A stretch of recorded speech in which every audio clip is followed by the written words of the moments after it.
Je vais maintenant d'abord partager mon écran et je vais vous montrer le document qu'on vous a envoyé avec la traduction.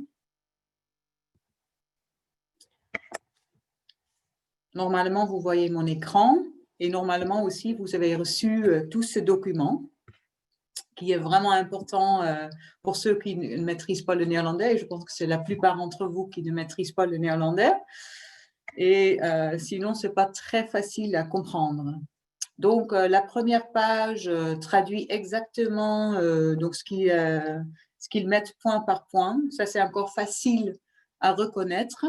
Mais ce qu'on a essayé de faire, c'est vraiment à chaque fois, quand il y avait du bleu dans l'écran, aussi avoir du bleu après dans la traduction. Comme ça va être plus facile de reconnaître vraiment ce qu'ils ont mis en néerlandais. Et en fait, finalement, quand vous faites la demande UWV, vous allez voir, vraiment, vous allez reconnaître les différentes pages et donc en dessous les différentes questions et remarques. Et donc là aussi, vous allez voir que vous voyez en bleu, en haut, ici, la phrase en néerlandais et puis la phrase ici en français, que ça correspond en fait, et pour mieux comprendre après. Il faut déclarer plusieurs fois des choses. En général, il faut simplement déclarer parce que sinon, on n'a pas le droit de now. Mais vous voyez quand même ce que vous cochez avant de dire oui ou non pour quelque chose. Donc voilà, page par page, le document. Si jamais quelqu'un d'entre vous ne l'a pas encore reçu, dites-nous. Donc, soit vers moi, revenez sinon vers Linda ou Herwin pour demander le document. Parce que ça, c'est un PDF qu'on peut vous envoyer. Et comme ça, vous pouvez voir exactement ce qu'il faut mettre. De temps en temps, ce n'était pas très, très facile parce que selon la réponse, les pages peuvent changer. Donc, si vous dites oui par rapport à faire partie d'un groupe, il y a d'autres questions à répondre que quand vous dites non, je ne fais pas partie d'un grand groupe ou la perte a été plus que 20% pour nous, mais pas pour le groupe.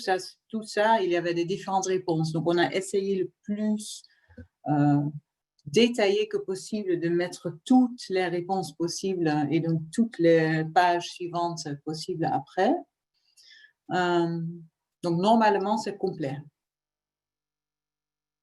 Donc maintenant, je vais arrêter ce partage pour vraiment aller à la page du UWV pour faire la demande.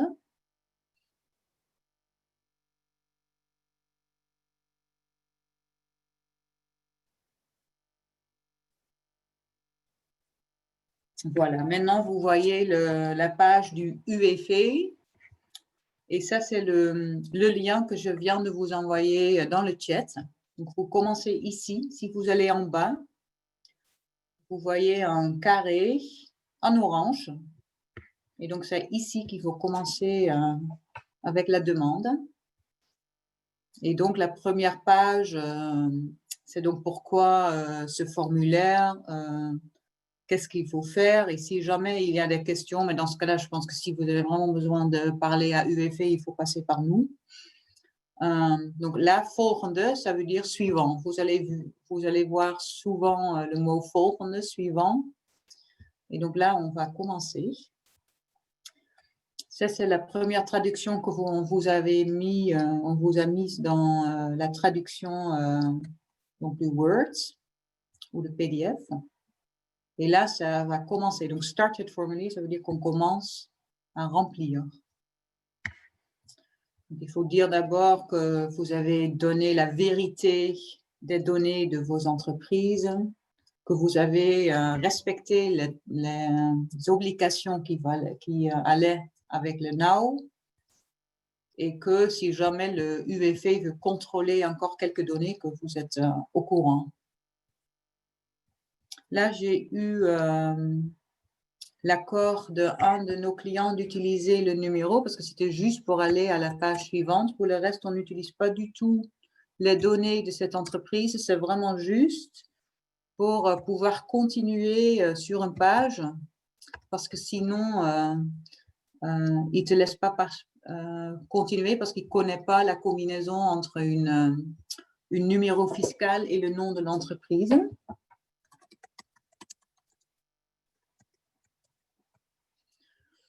Donc, comme on vous a mis dans le document de traduction, l'adresse que vous allez utiliser, c'est encore notre adresse. C'est comme on avait raconté pour la demande provisoire.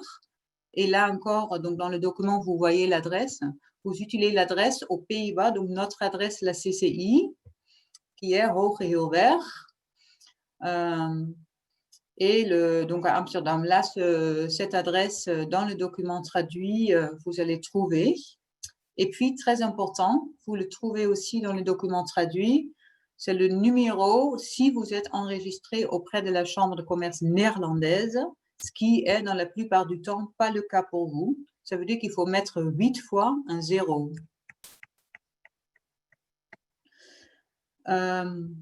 Pour les coordonnées de l'interlocuteur de l'entreprise, il faut mettre vos propres coordonnées. Donc là, pour le moment, je vais mettre les miens, juste pour l'exemple. Mais vous allez mettre votre nom, votre numéro de téléphone et votre adresse. Ici, il faut mettre votre fonction et encore le département, mais peu importe. Donc, moi, je vais mettre CCI France, Pays-Bas. Et là, on va continuer. Là, il trouve que il ne l'accepte pas.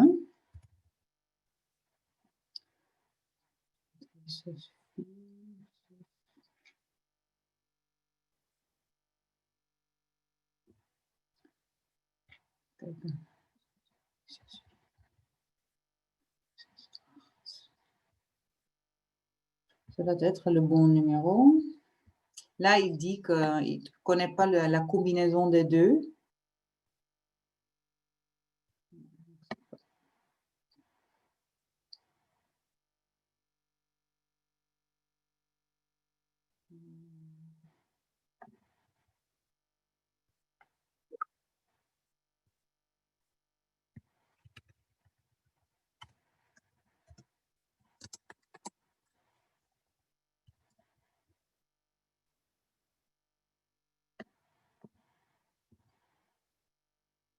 Oui, ça, ils acceptent.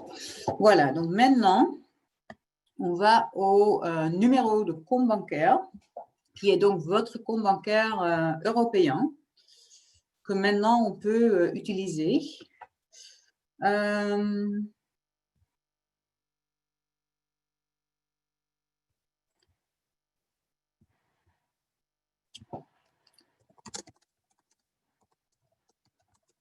J'ai juste besoin d'utiliser notre numéro parce que je vais voir si ça va marcher.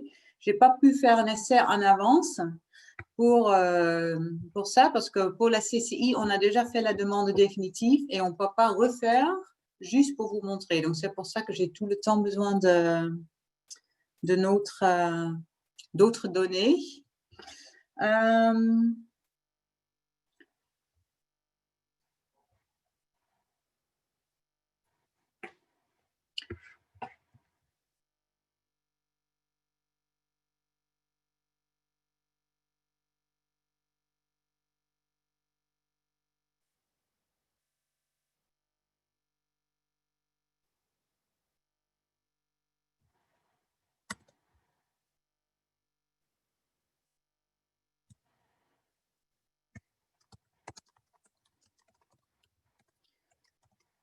Donc là, je mets le numéro, donc notre propre numéro bancaire, mais vous pouvez donc utiliser le numéro. Et ce qui est très important, c'est le numéro de compte bancaire que vous utilisez pour payer au fisc néerlandais.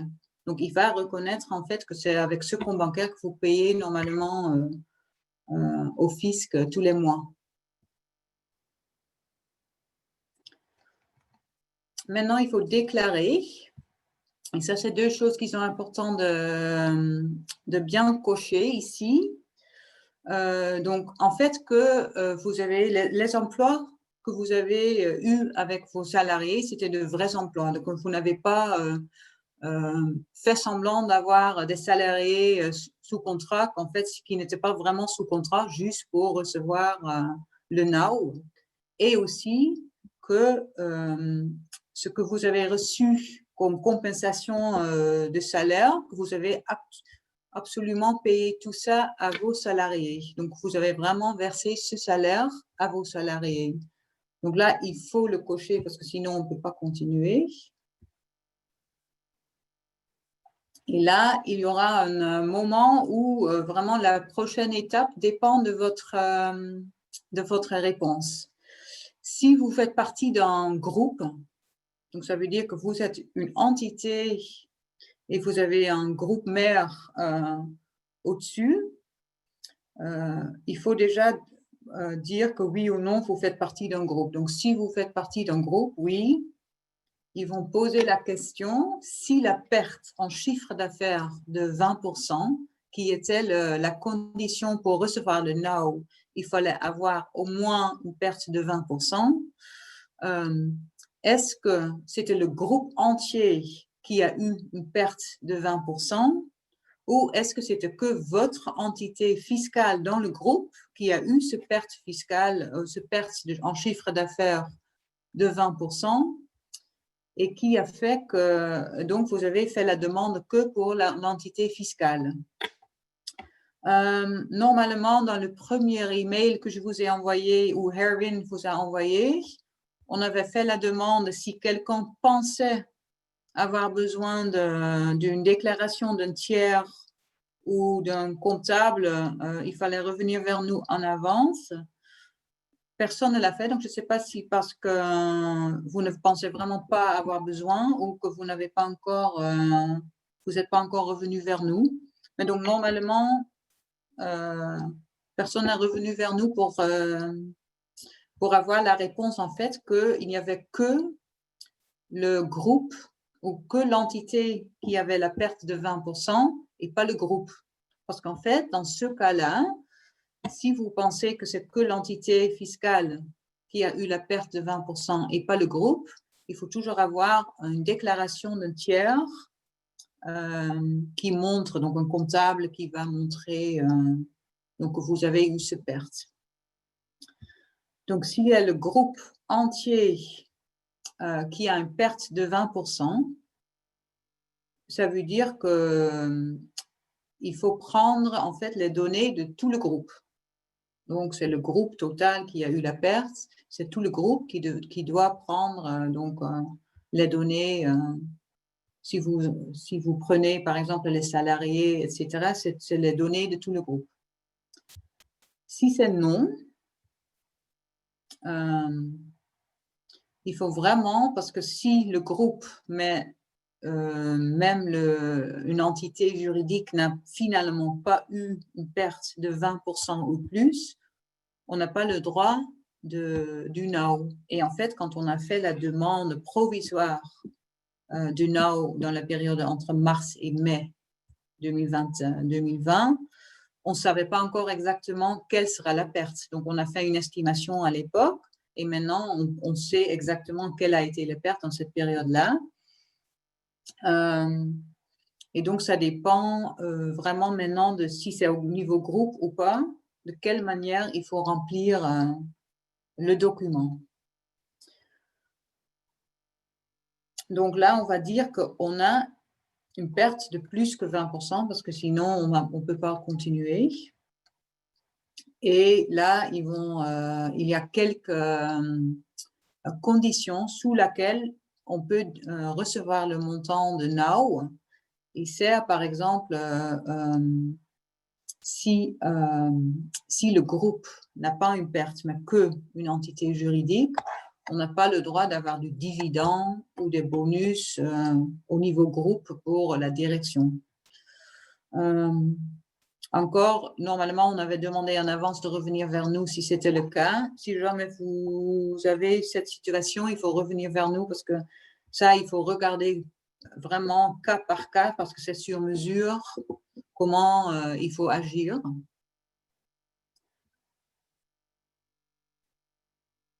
Donc là, je vais continuer, peu importe finalement les chiffres parce que ça va être fictif aujourd'hui, mais là, on va faire la demande au niveau groupe. Et là, il demande si l'entreprise existait déjà le 1er janvier 2019. C'est le cas. Et après, il demande s'il y a eu une fusion ou un rachat entre-temps. Donc, ça veut dire qu'il y aura une situation complètement différente si entre le 1er janvier et le 1er février 2020, il y a eu un rachat, une croissance externe, etc. Donc, on va dire non parce que ce ne sera pas le cas. Et donc, la période de référence, et là, je veux quand même vous expliquer encore une fois parce que je trouve que la manière dont ils ont expliqué pour la demande provisoire était plus simple que la manière dont il explique maintenant. Tandis que la manière de calculer, c'est pareil, mais sauf qu'il demande une manière différente de calculer. Donc, la période de référence, donc pour mesurer la perte de cette année comparée à l'année dernière, était donc toute l'année 2019. Donc, vraiment, il fallait calculer le chiffre d'affaires total en 2019. Mais comme il s'agissait d'un trimestre, pour la période now, on pouvait choisir entre le mois de mars, avril, mai, juin ou mai, juin, juillet, donc mais toujours 3 mois. Et donc, les 3 mois devaient être comparés à la moyenne d'un trimestre en chiffre d'affaires du 2019. Donc, c'est la manière dont on a calculé jusqu'à maintenant. On a donc calculé la moyenne d'un trimestre 2019 comme chiffre de référence. Et après, on a calculé la période de cette année, la période pour laquelle on a demandé la NOW, et on peut comparer la perte en chiffre d'affaires. Sauf que maintenant, il demande d'abord de mettre le chiffre d'affaires total. Donc vraiment, la totalité en chiffre d'affaires 2019. Donc disons que c'était 400, comme ça, ça va être plus facile pour calculer. Donc ça veut dire que vous avez, dans cet exemple-là de 400 000, vous avez toujours calculé avec la moyenne d'un trimestre qui était 100 000. Et maintenant, il recommence quand même par mettre l'année en total et de diviser après. Donc, la période de référence est la période de l'année totale 2019. Et là, il demande, donc là, c'est la période dont vous avez demandé le now. Donc, si c'était avril, mai, juin, ça veut dire que maintenant, il faut avoir le chiffre d'affaires que vous avez eu dans la période avril, mai, juin. Donc, disons que c'était 50 000. Comme ça, on peut mettre 50 000 dans la période. Il demande le chiffre d'affaires net, et ça veut dire sans TVA. Mais je m'imagine que vous avez peut-être déjà pas trop TVA quand c'est facturé à l'étranger. Donc, les chiffres d'affaires, donc on fait 50 000. Et là, il a ici en bleu, ils mettent une aide pour calculer. Donc, vous pouvez l'utiliser, mais en fait, c'est la même manière dont vous avez fait vous-même déjà. Parce que là, je trouve que la manière dont ils ont, dont ils expliquent, c'est moins facile que de la manière dont ils ont expliqué au mois d'avril, mai, juin.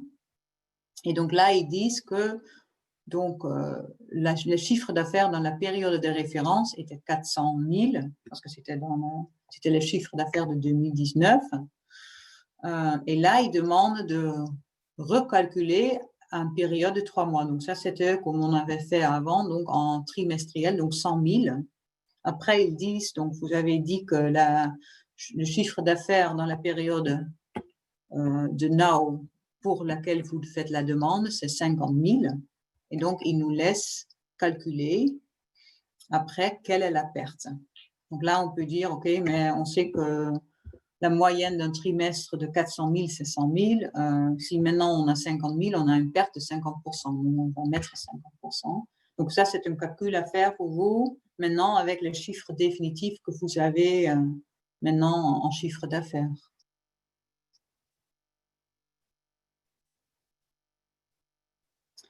Et là, et ça c'est donc là une accountantsverklaring, ça veut dire que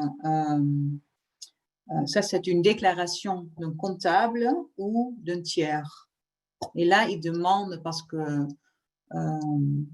comme vous faites, mais j'ai pris cet exemple parce qu'il est plus compliqué que l'autre, comme ça si jamais quelqu'un a besoin de le faire, on a déjà passé par les pages. Donc, comme vous avez besoin d'une déclaration d'un tiers ou d'un comptable, il demande si on l'envoie tout de suite ou si on n'a pas encore reçu et qu'on va le renvoyer après ou si on ne renvoie pas. Mais là, je vais mettre non. On peut pas, il faut mettre oui parce que sans déclaration, on ne peut pas le faire. Et donc, donc je vais retourner, je pense, pour mettre non, pour continuer, pour vous montrer. Mais si jamais quelqu'un d'entre vous pense faire la demande donc, au niveau groupe et qui a besoin d'une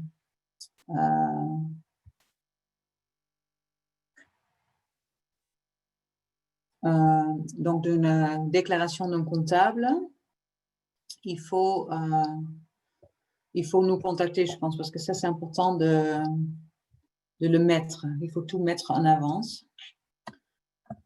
Je vais juste retourner pour dire non, pour continuer.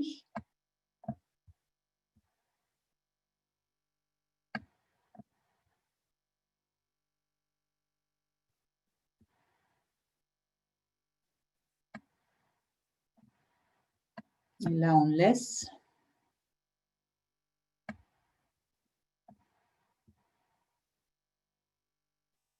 Et ça, c'est pareil, c'est la même question sur si vous avez besoin d'une déclaration d'un comptable ou d'un tiers, mais avec une autre question encore.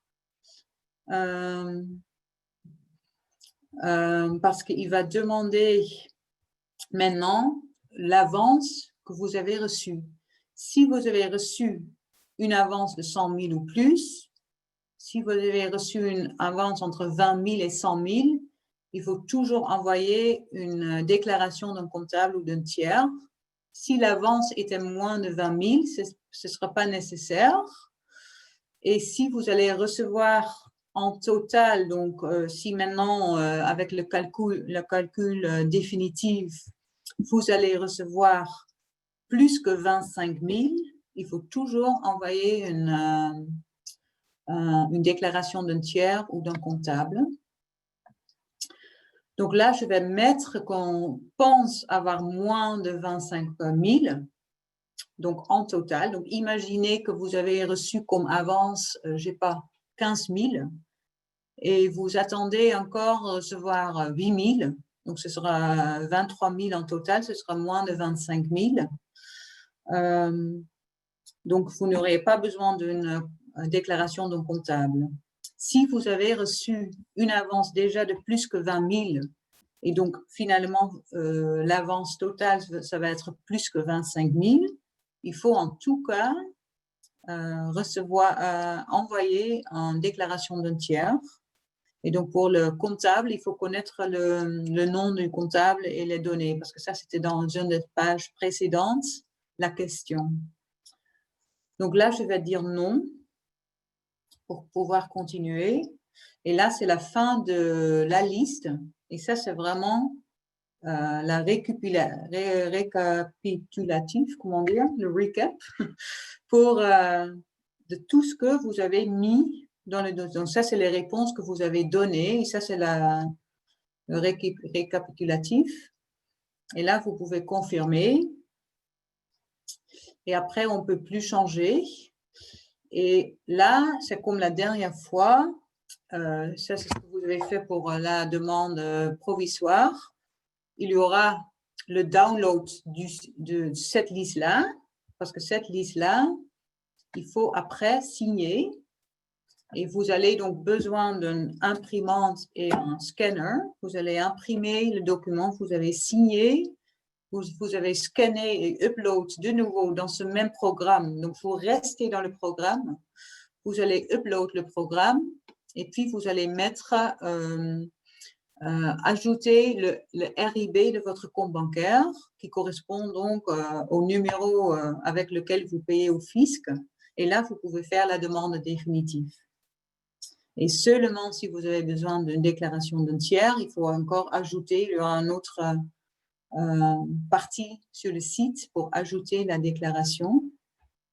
Mais ça, donc, il faut vraiment me dire, parce que là, il faut voir cas par cas ce dont vous avez besoin. J'arrête le sharing ici.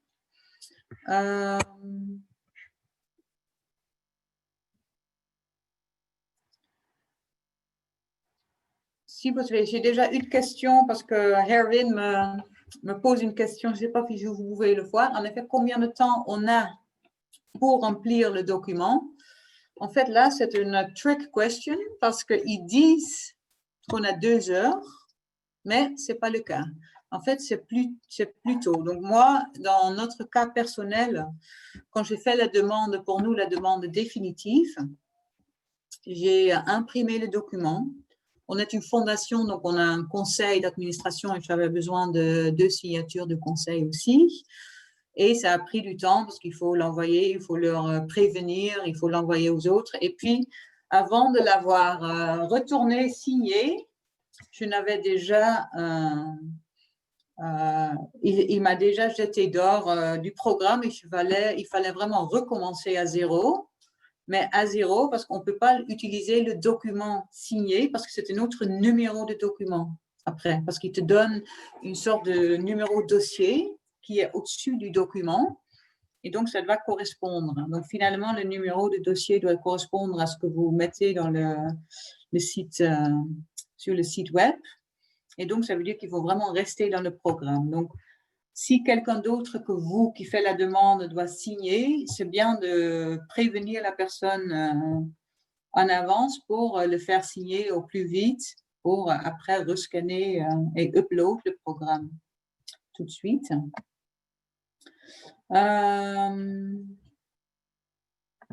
Donc, la demande peut être faite jusqu'au mois de mars 2021.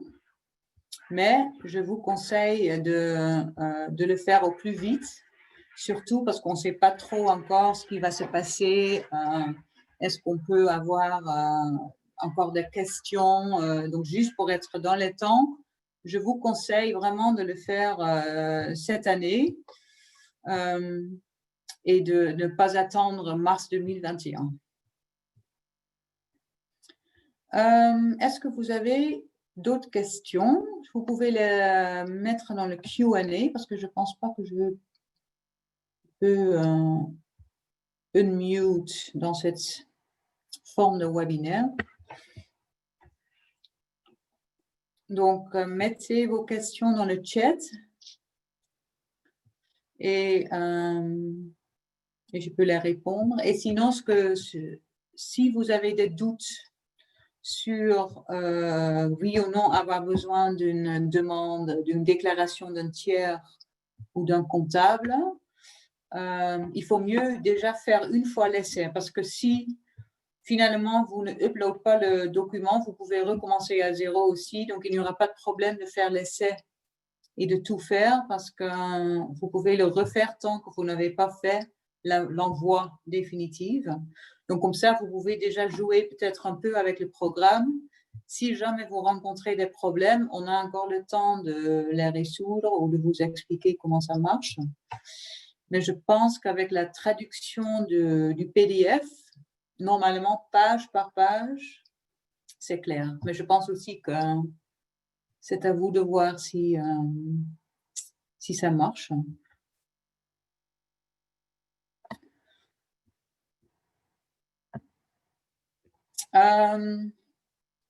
Je pense que je l'ai dit Je l'ai dit déjà, mais il faut faire la demande. Donc, la deadline, même si donc est mars 2021, mais sans la demande définitive, je vais le répéter quand même encore une fois, il faut rembourser l'avance. Donc, c'est vraiment, il est obligatoire de faire la demande définitive.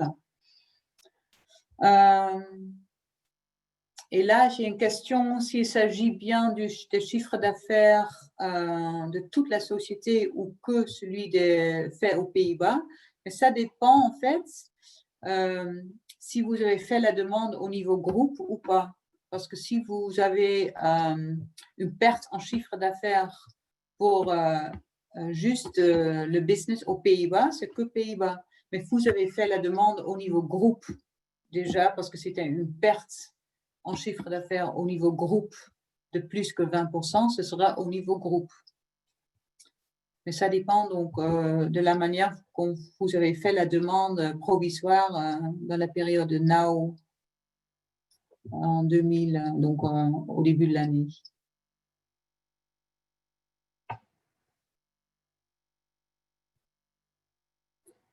Est-ce qu'il y a d'autres questions?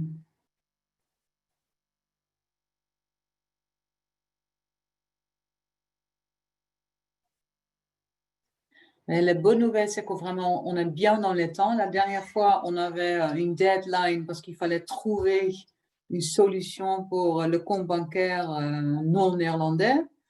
Cette fois-ci, on sait que ça marche. On sait qu'on a quelques mois si jamais on a encore une challenge à résoudre. Mais normalement, ça va. Donc, c'est sûr, maintenant, avec le compte bancaire européen, ça va. Et donc, je vous conseille juste de le faire au plus vite pour, si jamais on rencontre encore quelque chose, de pouvoir la résoudre au plus vite aussi. Et qu'on n'aura pas le deadline au mois de mars pour résoudre les problèmes, s'il y en a.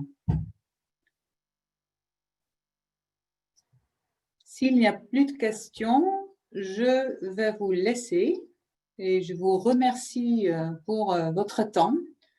Donc, revenez vers nous s'il y a encore des questions, s'il y a des cas sur mesure à voir. Il faut revenir vers nous aussi. Essayez-le. Si jamais il y a encore des choses qui ne sont pas claires dans la traduction, dites-nous aussi. On a essayé le plus détaillé que possible, vraiment de montrer page par page ce qu'il est mis en néerlandais.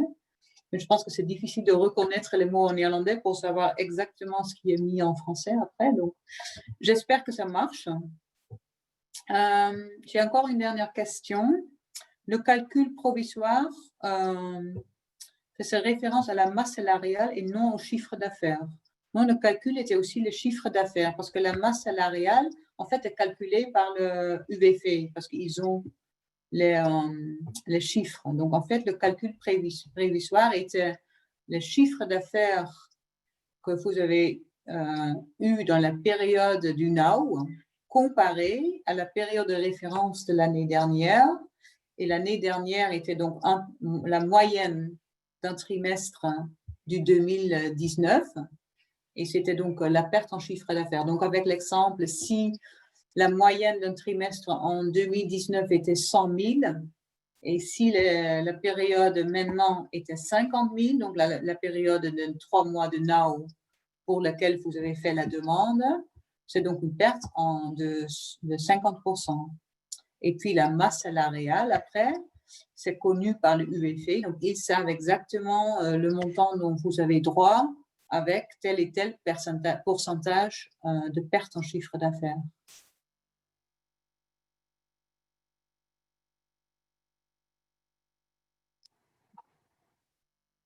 Est-ce qu'il y a encore des questions?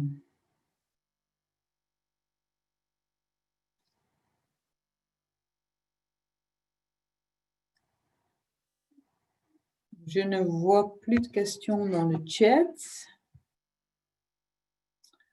Mais dans ce cas-là, je vais terminer ce webinaire et je vous souhaite bonne chance à remplir le formulaire. Et si vous avez encore des questions, revenez vers nous. Vous connaissez nos coordonnées. Et j'espère que tout est clair et que vous arrivez à faire la demande. Merci beaucoup et à une prochaine fois.